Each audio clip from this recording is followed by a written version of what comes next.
नमस्कार trader, Marathi trade गुरुमध्ये आपलं स्वागत. आज आपण पाहणार आहोत उद्या 28 फेब्रुवारी रोजी शुक्रवार निफ्टी बँक निफ्टी नेमकी कशी चाल असेल. निफ्टी बँक निफ्टीचं उद्या काय होईल आपण एक विस्तृत विश्लेषण करणार आहोत. आज काय झालं हे मी पाहणार आहोत. आज म्हणावं तसं निफ्टीने काही केलं नाही, कारण निफ्टी आज साईडवेज होती. साईडवेज म्हणजे पूर्णतः साईडवेज. आज म्हणजे गेल्या 2 दिवसाच्या कालखंडामध्ये निफ्टी एवढ्याच ह्याच्यामध्ये फिरते आणि आजही तेवढ्याच ह्याच्यामध्ये ओपन झाली. आज निफ्टी जरी 2-5 पॉईंटनी गॅपअप ओपन झाली असली तरी निफ्टीने सकाळीच जो खालचा रस्ता धरला तो खालचा रस्ता आपल्याला शेवटपर्यंत पाहायला मिळाला.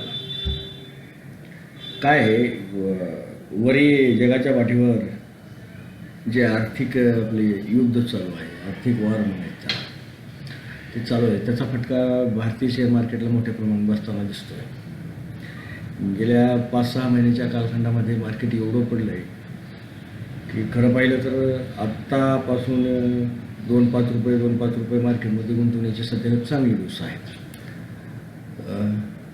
कारण एवढं मार्केट याआधी कधी पडलं नसावं. काही स्टॉक 30% 35% 32% पडले. काही स्टॉक 50% पडल्याचं आपल्याला पाहायला भेटतं आहे. असो, चला मग उद्या आपण निफ्टी आणि बँक निफ्टीमध्ये नेमकं काय करायचं ते पाहू. सुरुवातीला आपण बघितलं तर आज निफ्टी बंद झालेली आहे 22,510. तर उद्या नेमकं आपल्याला करायचं आहे काय, उद्या नेमकं आपल्याला करायचं आहे काय, तर उद्या एक सरळ माझं म्हणणं आहे उद्या की उद्या आपण जर निफ्टीने 22,500 तोडला, 22,500 तोडलं तर पहिलं टार्गेट आपल्याला निफ्टीने जर तोडलं समजा तर पहिलं टार्गेट आपल्याला हे 22,430चं असेल. 22,430 तोडलं तर आपल्याला दुसरं टार्गेट 22,350चं असेल. हे साधं आणि सोपं. उद्या निफ्टीने खाली 22,500 तोडायला पाहिजे. खाली एक ग्रीन कॅन्डल झाली, ग्रीन कॅन्डल चालू तोडलं की आपल्याला खालच्या दिशेने जायला काहीही अडचण नाही. आता विषय असा आहे की उद्या जर गॅपडाऊनच एवढं मोठं झालं तर समजा की उद्या 100 पॉईंटचं गॅपडाऊन झालं किंवा ओपनच ती जर 430वर झाली निफ्टी, तर मग काय करायचं. तर मग पहिले 15 मिनिटं मार्केट कुठल्या दिशेने जात आहे ते पाहायचं आणि शक्यतो वरच्या दिशेने स्कॅल्पिंग ट्रेडच करायचा. सावध कमी लॉटमध्ये स्कॅल्पिंग ट्रेड करायचा आणि खालच्या दिशेने बघा आपण जर 430 तोडलं तर मग खाली ज्या तुम्हाला लेवल दिल्या त्या लेवलने तुम्ही जायला काहीही हरकत नाही. राहिला प्रश्न आता की उद्या समजा मार्केट वरच्या दिशेने निघाले तर काय, तर मला वाटतं की 22,560च्या वरी एक अशी ग्रीन कॅन्डल झाली. 22,500च्या वर काय अशी ग्रीन कॅन्डल झाली एक आणि त्या ग्रीन कॅन्डलचा हाय तोडला तर एक आपल्याला वरच्या दिशेने जायला काही अडचण नाही. 22,620 तोडलं तर मग आपल्याला 22,670च्या ठिकाणी जायला अडचण नाही. 22,670 तोडलं तर आपल्याला आणखी वरच्या ठिकाणी टार्गेट घ्यायला काही अडचण नाही.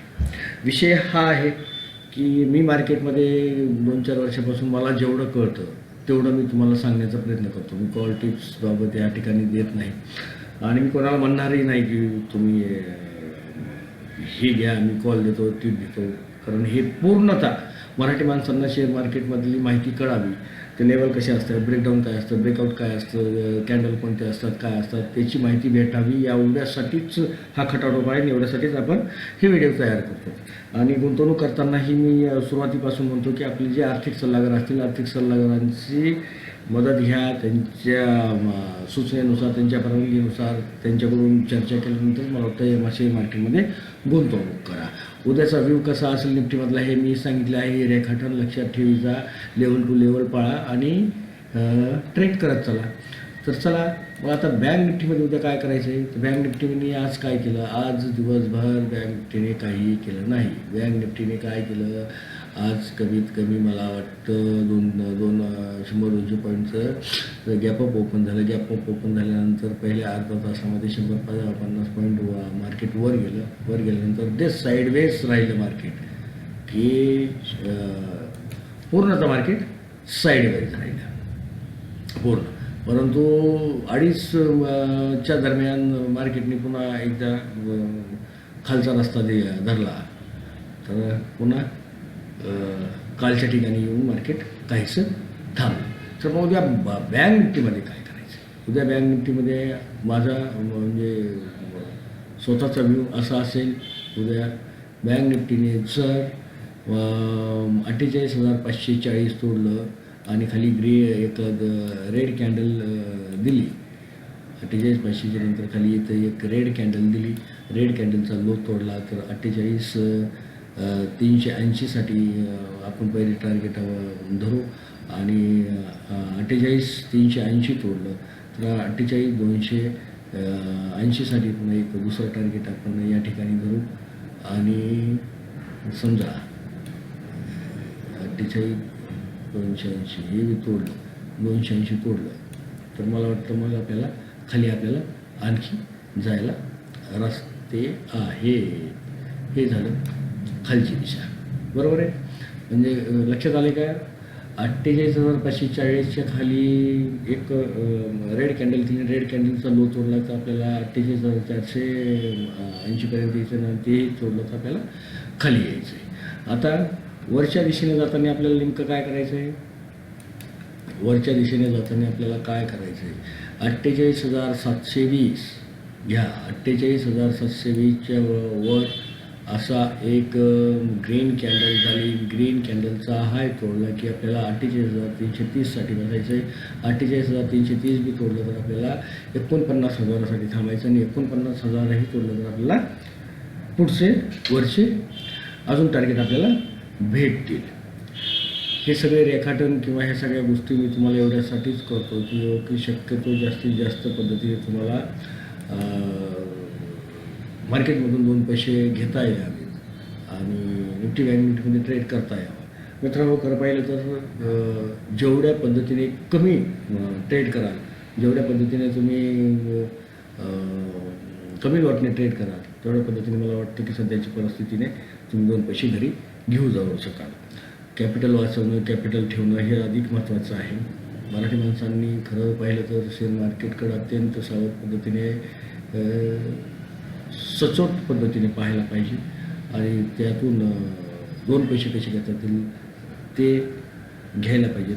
पहिला ट्रेड झाला, पहिल्या ट्रेडमध्ये जर तुम्हाला 2,000 रुपये जर 20,000 रुपयाला येत असतील तर मला वाटतं की दुसरा ट्रेड घेण्याची तुमची काहीही गरज नाही. त्या पद्धतीने अत्यंत सावध पद्धतीने चांगल्या पद्धतीने तुम्ही ट्रेडिंग करा.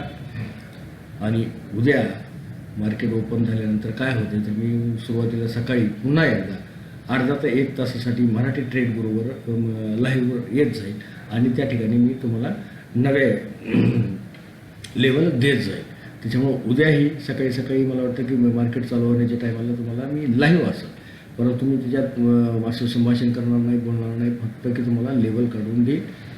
आणि चला उद्या सकाळी आपण भेटू. शक्यतो मराठी ट्रेड गुरुला सबस्क्राईब करा, व्हिडिओ जास्तीत जास्त लोकांपर्यंत जाऊ द्या, फॉलो करा, कॉमेंट करा, लाईक करा. त्याला लाईक केल्याशिवाय त्याला किंवा फॉलो केल्याशिवाय त्याला कॉमेंट केल्याशिवाय मला कळणार नाही की तुम्हाला मी जे म्हणतो तुम्हाला ते योग्य वाटतं आहे का, तुम्हाला त्याचा फायदा होतो आहे का.